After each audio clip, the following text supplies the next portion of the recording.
नमो भगवते तस्मै कृष्णाय अद्भुतकर्मणे रूपनाम विवेदेन जगत कीर्ति यो यतः सच्चिदानन्दरूपाय विश्वोत्पत्त्यादि हेतवे तापत्रयविनाशाय श्री कृष्णाय वयं नमः। श्रीमद्भागवत महापुराण एकादश स्कंध 25वां अध्याय तीनों गुणों की वृत्तियों का निरूपण। भगवान श्री कृष्ण कहते हैं, पुरुष प्रवर उद्धव जी, प्रत्येक व्यक्ति में अलग अलग गुणों का प्रकाश होता है।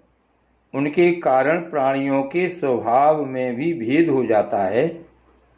अब मैं बतलाता हूँ कि किस गुण से कैसा कैसा स्वभाव बनता है। तुम सावधानी से सुनो।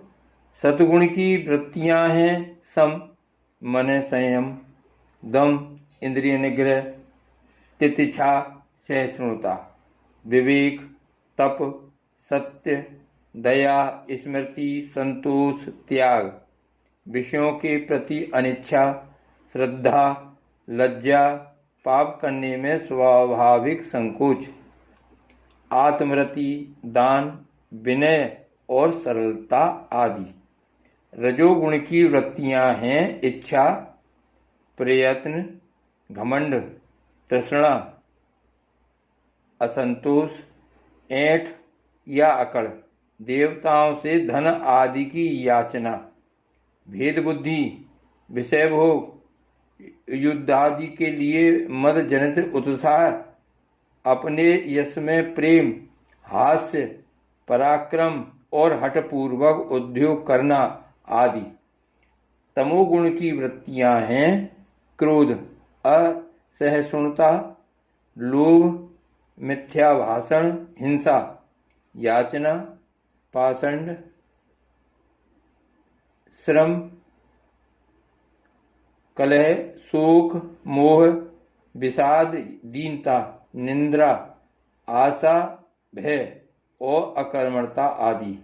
इस प्रकार क्रम से सतगुण, रजोगुण और तमोगुण की अधिकांश वृत्तियों का पृथक पृथक वर्णन किया गया।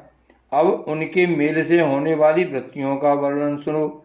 उद्धव जी, मैं हूँ और यह मेरा है। इस प्रकार की बुद्धि में तीनों गुणों का मिश्रण है।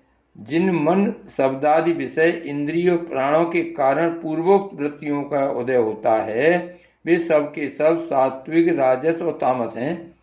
जब मनुष्य धर्म, अर्थ और काम में संलग्न रहता है, तब उसे सतगुण से श्रद्धा, रजोगुण से रति और तमोगुण से धन की प्राप्ति होती है। यह भी गुणों का मिश्रण ही है।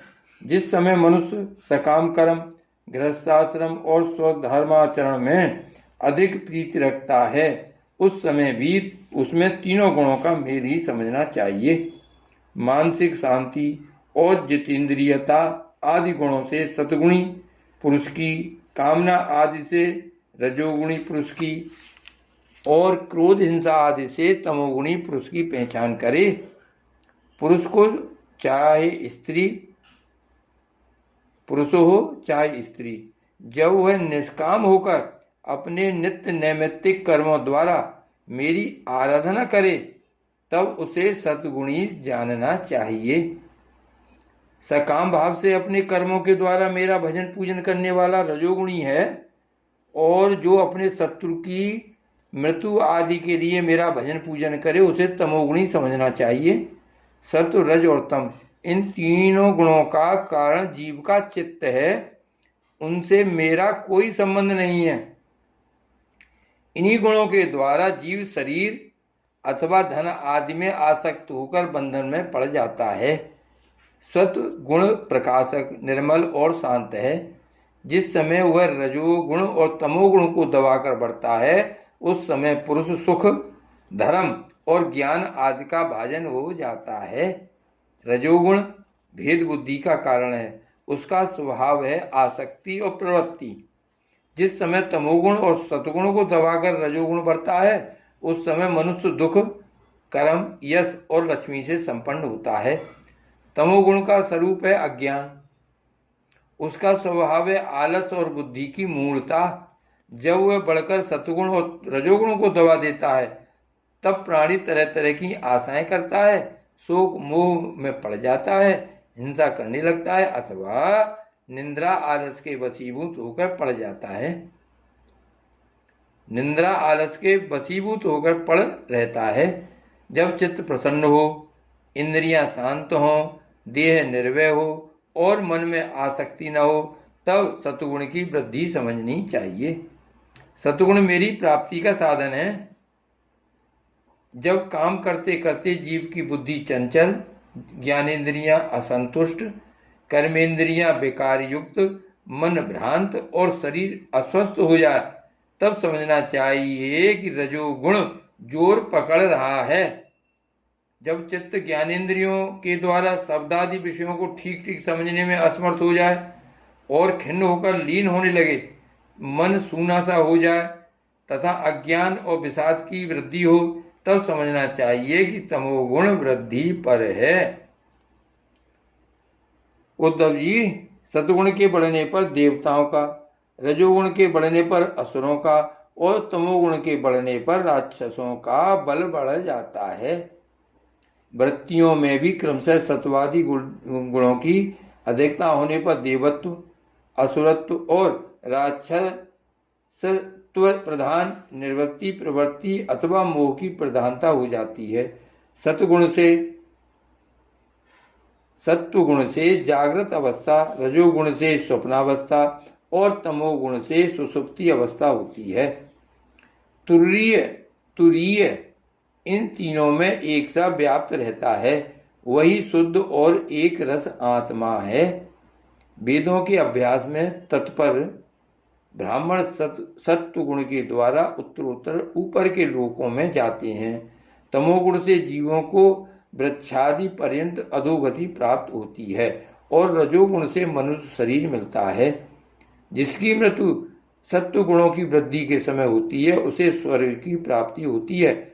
जिसकी रजोगुण की वृद्धि के समय होती है, उसे मनुष्य लोक मिलता है, और जो तमोगुण की वृद्धि के समय मरता है, उसे नरक की प्राप्ति होती है। परंतु जो पुरुष त्रिगुणातीत जीवन मुक्त हो गए हैं, उन्हें मेरी प्राप्ति होती है। जब अपने धर्म का आचरण मुझे समर्पित करके अथवा निष्काम भाव से किया जाता है, तब वह सात्विक होता है। जिस कर्म के अनुष्ठान में किसी फल की कामना रहती है, वह राजसिक होता है, और जिस कर्म में किसी को सताने अथवा दिखाने आदि का भाव रहता है, वह तामसिक होता है। शुद्ध आत्मा का ज्ञान सात्विक है, उसको कर्ता भोक्ता समझना राजस ज्ञान है, और उसे शरीर समझना तो सर्वथा तामसिक है। इन तीनों से विलक्षण मेरे स्वरूप का वास्तविक ज्ञान निर्गुण ज्ञान है। वन में रहना सात्विक निवास है, गांव में रहना राजस है, और जुआ घर में रहना तामसिक है। इन सब से बढ़कर मेरे मंदिर में रहना निर्गुण निवास है। अनासक्त भाव से कर्म करने वाला सात्विक है, रागान्ध होकर कर्म करने वाला राजसिक है, और पूर्वापर विचार से रहित होकर करने वाला तामसिक है। इनके अतिरिक्त जो पुरुष केवल मेरी शरण में रहकर बिना अहंकार के कर्म करता है, वह निर्गुण करता है। आत्मज्ञान विषयक श्रद्धा सात्विक श्रद्धा है, कर्म विषयक श्रद्धा राजस है, और जो श्रद्धा अधर्म में होती है वह तामस है, तथा मेरी सेवा में जो श्रद्धा है वह निर्गुण श्रद्धा है। आरोग्यदायक, पवित्र और अनायास प्राप्त भोजन सात्विक है। रस इंद्रियों को रुचिकर और स्वाद की दृष्टि से युक्त आहार राजस है, तथा दुखदायी और अपवित्र आहार तामस है। अंतर्मुखता से आत्मचिंतन से प्राप्त होने वाला सुख सात्विक है। बहिर्मुखता से विषयों से प्राप्त होने वाला राजस है तथा अज्ञान और दीनता से प्राप्त होने वाला सुख तामस है। और जो सुख मुझसे मिलता है वह तो गुणातीत और अप्राकृत है। उद्धव जी, द्रव्य, वस्तु, देश, स्थान, फल, काल, ज्ञान, कर्म, कर्ता, श्रद्धा, अवस्था, देव, मनुष्य, त्रियगादि शरीर और निष्ठा सभी त्रिगुणात्मक हैं। नर रतन, पुरुष और प्रकृति के आश्रित जितने भी भाव हैं सभी गुणमय हैं। वे चाहे नेत्रादि इंद्रियों से अनुभव किए हों, शास्त्रों के द्वारा लोकांतरों के संबंध में सुने गए हों अथवा बुद्धि के द्वारा सोचे विचारे गए हों, जीव को जितनी भी योनियां अथवा गतियां प्राप्त होती हैं वे सब उनके गुणों और कर्मों के अनुसार ही होती हैं। हे सौम्य, सबके सब गुण चित्त से ही संबंध रखते हैं, इसलिए जीव उन्हें अनायास ही जीत सकता है। जो जीव उन पर विजय प्राप्त कर लेता है वह भक्ति योग के द्वारा मुझ में ही परिनिष्ठित हो जाता है और अंततः मेरा वास्तविक स्वरूप, जिसे मुझ भी कहते हैं, प्राप्त कर लेता है। यह मनुष्य शरीर बहुत ही दुर्लभ है। इसी शरीर में तत्व ज्ञान और उसमें निष्ठा रूप विज्ञान की प्राप्ति संभव है, इसलिए इसे पाकर बुद्धिमान पुरुषों को गुणों की आसक्ति हटाकर मेरा भजन करना चाहिए। यह मनुष्य शरीर बहुत ही दुर्लभ है। इसी शरीर में तत्व ज्ञान और उसमें निष्ठा रूप विज्ञान की प्राप्ति संभव है, इसलिए इसे पाकर बुद्धिमान पुरुष को गुणों की आसक्ति हटाकर मेरा भजन करना चाहिए। विचारशील पुरुष को चाहिए कि बड़ी सावधानी से सतगुण के सेवन से रजोगुण और तमोगुण को जीत ले, इंद्रियों को वश में कर ले और मेरे स्वरूप को समझकर मेरे भजन में लग जाए। आसक्ति को लेस मात्र भी न रहने दे। योग युक्ति से चित्तवृत्तियों को शांत करके निरपेक्षता के द्वारा सतगुण पर भी विजय प्राप्त कर ले। इस प्रकार गुणों से मुक्त होकर जीव अपने जीव भाव को छोड़ देता है और मुझसे एक हो जाता है। योग युक्ति से चित्त वृत्तियों को शांत करके निरपेक्षता के द्वारा सद्गुण पर भी विजय प्राप्त कर ले। इस प्रकार गुणों से मुक्त होकर जीव अपने जीव भाव को छोड़ देता है और मुझसे एक हो जाता है। जीव लिंग शरीर रूप अपनी उपाधि जीवत्व से तथा अंतःकरण में उदय होने वाली सत्वादी गुणों की वृत्तियों से मुक्त होकर मुझ ब्रह्म की अनुभूति से एकत्व दर्शन से पूर्ण हो जाता है और वह फिर बाह्य अथवा आंतरिक किसी भी विषय में नहीं जाता। श्री भागवत भगवान की जय। श्री वल्लभाधीश की जय।